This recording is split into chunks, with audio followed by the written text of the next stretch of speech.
ঈদ মোবারক, ঈদ মোবারক। ঈদের শুভেচ্ছা সবাইকে। এই তো আমার ছেলে ওরা সকালে সেমাই করেছি খাইতেছে। ঈদ মানে আনন্দ, ঈদ মানে সবার মনে সুখের বন্যা বয়ে আনুক। আবারও আল্লাহ যেন সবাইকে সামনে ঈদ বয়ে আনার তৌফিক দান করে। সবার জন্য আল্লাহর কাছে এই দোয়া করি।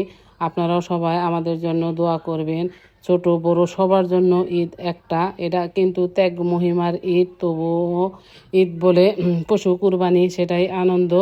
ওরা বলতেছে আম্মু তাড়াতাড়ি খেতে দাও, ওদের জন্য নতুন কাপড় চোপড় পরাই তো গরম গরম খাইতে পারতেছে না, তবুও বলতেছে যে তাড়াতাড়ি দাও।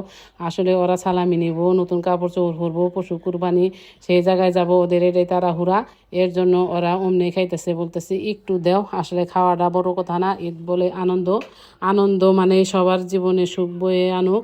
আল্লাহর কাছে এই দোয়া এই কামনা করি, আমরাও যেন ভালো থাকি, আপনারাও ভালো থাকবেন। আল্লাহ হাফেজ।